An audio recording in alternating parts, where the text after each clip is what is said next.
My name is Clara Bennett, and for the past 12 years, I've poured my heart and soul into this company, Orion Group. You might think that sounds dramatic, but it's true. Orion wasn't just a job to me. It was my second home, my proving ground, the place where I clawed my way up from an intern with nothing but ambition to one of the most trusted advisors in the executive suite.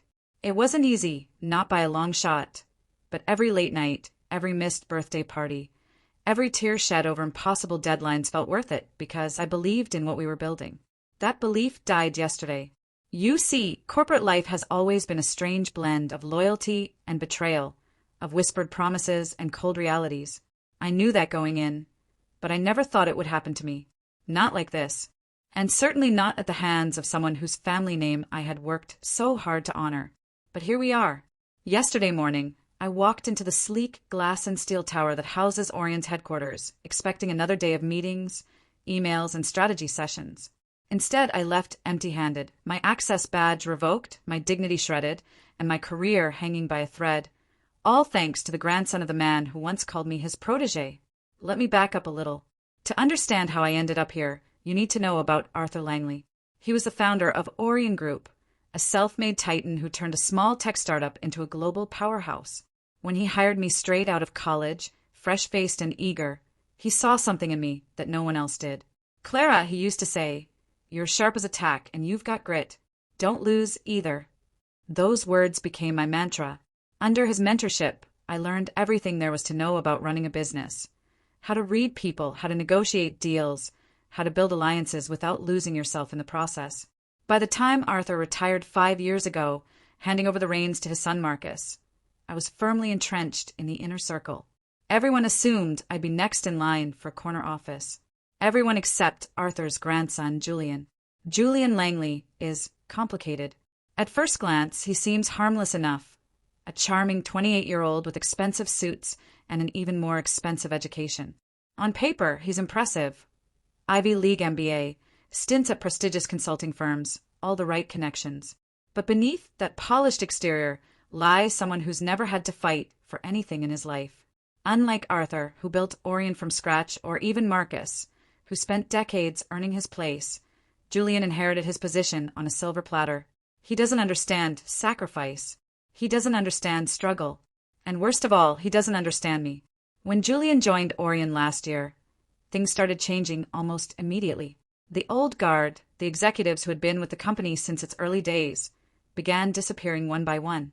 Some retired quietly, others were restructured out, but the message was clear. Julian wanted his own team, loyal only to him. At first, I tried to give him the benefit of the doubt. Maybe he really did have fresh ideas. Maybe he could bring something new to the table. But then came the subtle digs during meetings, the dismissive comments about projects I'd spent months perfecting, the thinly veiled insults disguised as jokes. Still, I held my ground. After all, I'd faced worse before. What I didn't anticipate was how far Julian would go to undermine me. It started small, a key report mysteriously missing from the shared drive, a meeting scheduled during my vacation without notice. Then came the bigger hits, a major client deal falling through after Julian accidentally sent them confidential information, a budget cut that left my department scrambling to meet deadlines. Each incident chipped away at my credibility, making me look incompetent in front of the board. But I refused to let him break me. If anything, his tactics only made me work harder, smarter. I figured if I proved myself indispensable, there'd be no way they could get rid of me. I was wrong. Yesterday's meeting was supposed to be routine, a quarterly review of our latest product launch. I'd spent weeks preparing, crunching numbers, analyzing feedback, crafting a presentation that would showcase not just our success, but also areas for improvement. As I stood in front of the boardroom table, laser pointer in hand, I could feel their eyes on me, skeptical, impatient, waiting for me to slip up. Julian sat at the far end of the table, smirking like he already knew something I didn't. And then it happened. Actually, he interrupted halfway through my pitch. There's something important we need to address. His tone was casual, almost bored, but his words hit like a sledgehammer. Clara, while your efforts have been commendable, we've noticed some concerning patterns lately. Missed deadlines, budget overruns, declining morale within your team. Frankly, it's become clear that you're no longer the right fit for this role. The room fell silent. My stomach dropped. This couldn't be happening. Not now, not like this. I opened my mouth to defend myself, to explain that every single issue he mentioned was directly tied to his interference. But he kept talking, piling on accusation after accusation until I could barely breathe. By the time he finished, the damage was done. The board members exchanged uneasy glances, unsure whether to side with me or him. In the end, it didn't matter. Julian had played his cards perfectly, painting me as a liability while positioning himself as the voice of reason.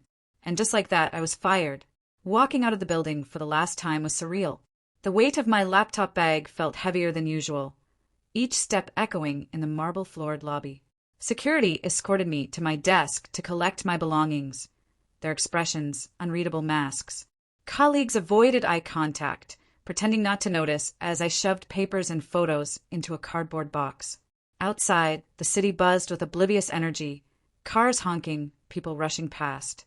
For a moment, I considered throwing the box into the nearest trash can and walking away forever. But I couldn't. Not yet. Because Julian forgot one crucial detail. I'm not the kind of person who goes down without a fight. Years ago, when Arthur first took me under his wing, he taught me more than just business strategies. He showed me the importance of planning for the unexpected, of having contingency plans for every possible scenario. Back then, I thought it was just good advice. Now I realize it was a lifeline. Hidden deep in my personal files, encrypted and secure, lies a document I never thought I'd need. A secret contract.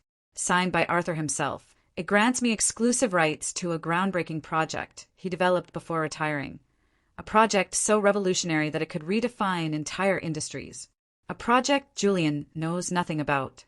As I sit here now, staring at the blinking cursor on my laptop screen, I can't help but smile. Julian may have pushed me out of Orion, but he underestimated me. Big mistake. Because starting today, I'm playing a whole new game. One where the stakes are higher, the risks greater, and the rewards unimaginable. But don't think for a second this is just about revenge. This isn't about settling scores or proving a point. No, this is about something much bigger. This is about taking back control, about showing the world, and myself, that I'm capable of more than anyone ever dreamed, including Julian Langley. So buckle up. This story is far from over. The next morning, I woke up with a strange sense of clarity.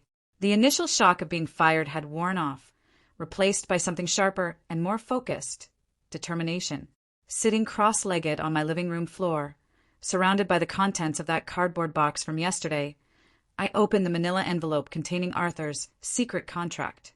My hands trembled slightly as I unfolded the pages, scanning through the details once again. It wasn't just a blueprint for a revolutionary project. It was a weapon.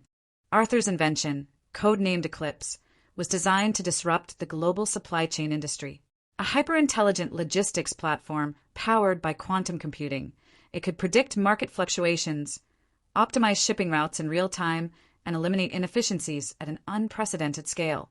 If implemented correctly, it would render traditional logistics firms obsolete overnight. But what made Eclipse truly dangerous wasn't its technology, it was its potential to expose corruption within companies like Orion. Hidden deep within its algorithms were tools capable of uncovering unethical practices, exposing fraud, and dismantling corporate empires built on lies.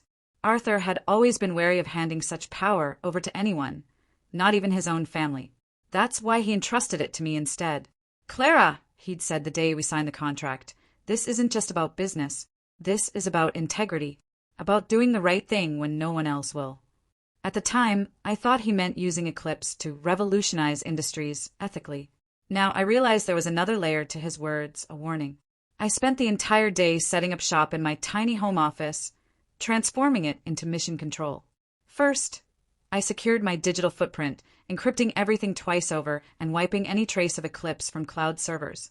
Then, I reached out to old contacts, people I trusted implicitly who owed me favors or shared my disdain for Julian's arrogance.